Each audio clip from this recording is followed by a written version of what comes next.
Hashtag 9 Die in the Mind Eye. By Robert Allen Burton. Three men were building some sturdy pallets one day.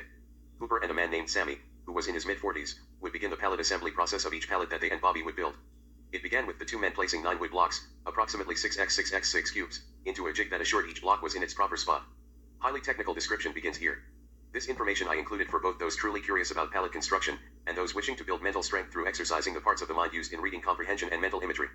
To envision how the 9 blocks were spaced and how the jig was set up, first imagine someone gives you 4 cards and says, build a 4-wall, square, roofless card house, enclosure out of these cards. Well, of course a pallet jig isn't made out of cards, it's made from steel, so now imagine those mentally pictured cards suddenly turn into gray steel and each card becomes as thick as 16 cards pressed together. I am assuming your mental roofless card house was envisioned with the longer sides of the rectangular card running horizontally and the short sides of the rectangular card standing vertically at the corners of the square card enclosure you are envisioning. If you were not and for some reason you were envisioning a card shower stall-like structure, please correct your mental image now to the other card house construction, but don't feel down, for you are truly an exceptional individual, one whom thinks of boxes in a unique way, diverse from the average thinkers of boxes whose metaphorical imagination is trapped within, plus unique from even the creative thinkers of boxes whom are metaphorically said to be thinking of them from the outside, and even I, whom boast to be first one ever to declare myself to be not only thinking outside of the box but also thinking of boxes outside. Yet it was only upon considering those of you who might build the stall that I then thought of those sort of boxes instinctively arranged by the rare exceptions. So now that we all are thinking of similar steel enclosures with 4 gray walls about a 1/3 of an inch thick, now imagine the length of those 4 steel mega thick, blank gray cards increases from 4 inches to 6 inches. Now, and this may be more difficult, realize that these 4 cards are able to separate at the corners, for indeed now you can separate yourself from the roofless card house analogy altogether by realizing the steel sides need not prop each other up because they are individually secured to stand independently upright. This is achieved by each being welded upright on top of a flat steel platform. I will spare you description about how each wall has a triangular-shaped piece of steel that meets the outside of each wall of the 4-sided, square-shaped, jig opening because it may be overkill for me to proceed to explain that where its bottom edge intersects the 6-inch rectangular-shaped steel wall of the jig form perpendicularly in the middle of its 6 inches of length. After all, you would probably assume that the purpose of these steel triangles is to reinforce each steel wall so that it remains upright perpendicularly from the flat-lying steel platform as wooden blocks are pushed within the square jig form hurriedly. Even steel would tend to bend over time by the beating of wooden blocks against it if they were only secured by one horizontal weld on only the bottom edge which adjoins to the flat steel platform. For surely you understand that it would be overkill for recreation if I unapologetically plunged us into the depths of the geometrically intricate description, because I would also have to include this metaphoric advice as I suggest you do the same as you must if ever a riptide carries you out to sea, flow with it calmly treading, for fighting against it will wear you out and you will drown for hearing this reading. Your angry and frustrated thoughts will tire your brain just like frantic panic of a swimmer will deplete the strength. I declare to you that within the sea of words every stroke of reading comprehension you have thus far exerted will have amounted to nothing gainful if you try to rush back to shore of narrative rather than flow through this vortex of description. So please hear me out with your eyes as I speak with letters and let your strong mind see words which suggest we return briefly once more to the card analogy and envision each card with its own cardboard triangle. Perhaps if you're familiar, you can be aided in this by thinking back to the triangular paper footballs used in that childhood game when an imagined kick is literally flick a flipping finger intended to send a paper triangle through the imaginary goal posts which your opponent creates using their tip-to-tip index fingers to imitate the horizontal crossbar and their upward raised thumbs imitate the left and right vertical uprights which flicker aims to propel the triangle between in order to score, and I am sure how you can imagine precisely how you would use the triangle to help the rectangular piece of steel remain standing upright, since you have already been asked to abandon the image of the cards aiding one another through the realization that these are indeed 4 rectangles of steel which do not touch each other at all, rather there are gaps at the 4 corners of the square jig opening that serves to secure the proper placement of a wooden cubic block, on their edge by intersecting them in the center on the outer wall of the jig form. Now abandon this card analogy, and paper football analogy if you followed it too, and realize this is all hard cold steel brothers and sisters and it's welded together and it's ready, willing, and able to handle all the beating of the millions of blocks that will batter against it as they are quickly placed within the square jig opening by able-bodied men, for although women have and may still work at Hinchcliffe, to my knowledge they have not and do not the assembly of block pallets using doigs. 1 and 2. 4 steel rectangles welded upon 4 steel platforms stabilized vertically by 4 triangular pieces of steel. There, my friends, you have envisioned one of the 9 jig openings. There are 8 more of them needed for the placement of total of the 9 blocks needed for the construction of the bottom side of the plywood pallets. Sammy, Hooper, and Bobby were building that evening when Hooper issued the challenge for Bobby to trade spots with him and see who indeed was performing the more difficult work between the two. Don't fear that you are only 1/9 of the way toward understanding fully the jig in total, because the other 8 openings are constructed likewise to the one you've already become familiar. Therefore all you need to imagine now is that there are 9 of those 1. You've no need to image each of the 36 steel rectangular walls that are secured upright by 36 steel triangles which are 72 pieces of steel in all welded upon 36 steel platforms with 1 triangular supporting on rectangular wall on each and all of them. I will state this final part briefly and lacking in technical description how these platforms are designed and structured so that they can be freed up for movement and locked down securely through the system slide grooves and bolts that they were engineered in order to be able to make a number of various sized block pallets with a number of various sized blocks. But even if this was a course in how to build various pallets, there would be no sense in me describing all the limitless possible variations that could be achieved. Instead, these words will only give you descriptions that will enable you to understand the block arrangement of only just that one which Sammy, Hooper, and Bobby were building back in the winter of 1998 through the spring of 1999 in order to fulfill the large order that the rural mill in Hendricks, West Virginia had received from a corporate giant most Americans are quite familiar with named Anheuser-Busch, known the wide world over as the makers of beer considered high-end quality on the common beer spectrum, making it popular among the masses. Yet less often it is deemed but strongly believed among the uncommon brewers of small quantity batches of less familiar beers to be far beneath the taste and satisfaction achieved by beer makers and appreciated by beer drinkers who enjoy beers they distinguish as far above mass-produced common beers by establishing distinct classification and implying the superiority they believe is achieved in handcrafted beer produced by microbrews.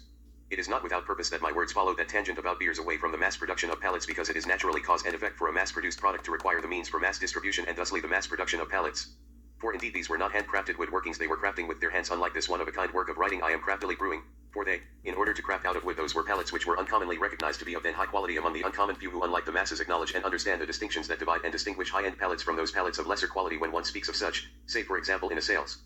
pitch toward a potential pallet customer for the purpose of providing options of consideration and providing the customer with the life spice of variety in regards to both pallet quality and pallet price. It would be redundant to mention since I am sure that you haven't forgotten that for stated options so many options that it's most simply presented toward a pallet costumer by saying whatever you wish when considering this option made so high in variety by those groove notches which the steel plates slide upon allowing the nearly innumerable quantity of sizes which the jig might be adjusted to make.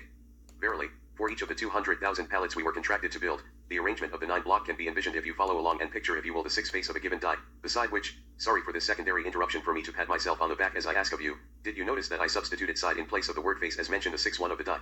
This word substitution is not merely arbitrary for it doth provide you with knowledge of synonyms available for use within the nomenclature of die talk.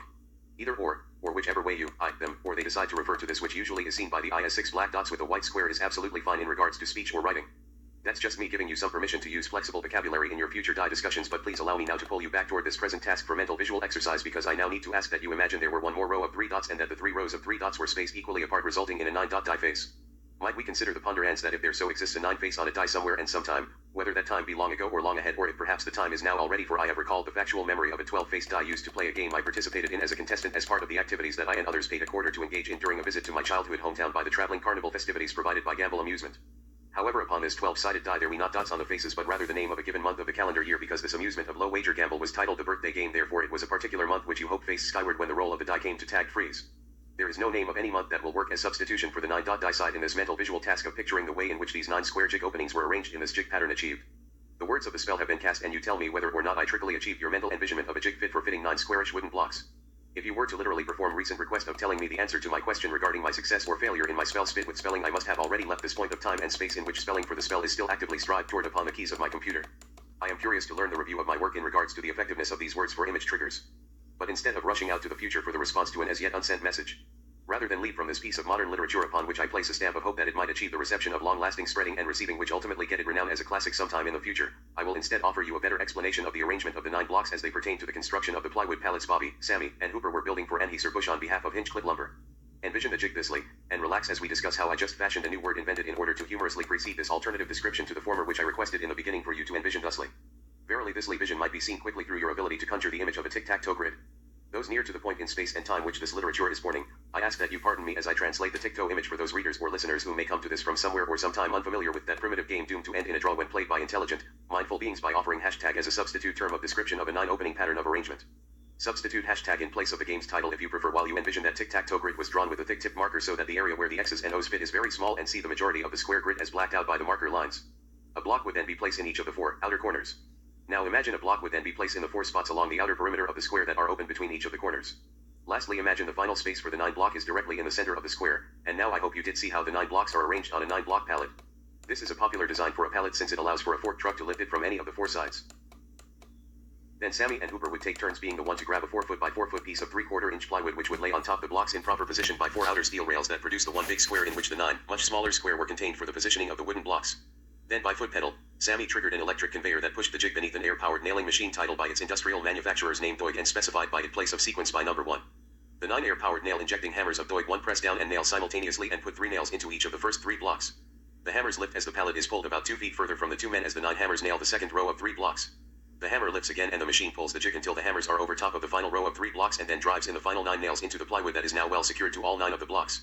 Now the conveying direction reverses and the jig containing the bottom half of the pallet comes back toward Sammy and Hooper whom upon reception of their pallet bottom perform their last act of effort for this given imagined bottom of a pallet by flipping it from out of the jig so that the plywood lands down upon steel cylinder-shaped rollers with the 9 wooden blocks now on top.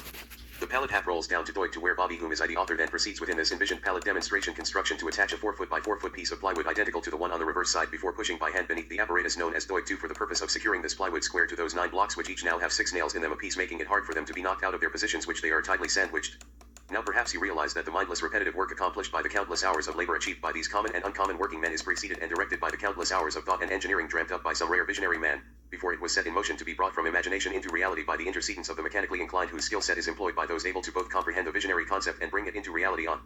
the physical plane within an assembly line system of mass production performed by workers and machines who perform the repetitions of labor required for this systematic construction devised for maximum output.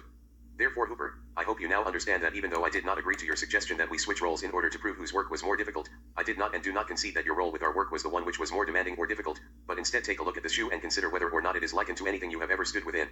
For I ask you to consider this my proposition that switching positions in the assembly line is as petty as flipping scripts to prove who's a better actor by counting the number of lines they speak.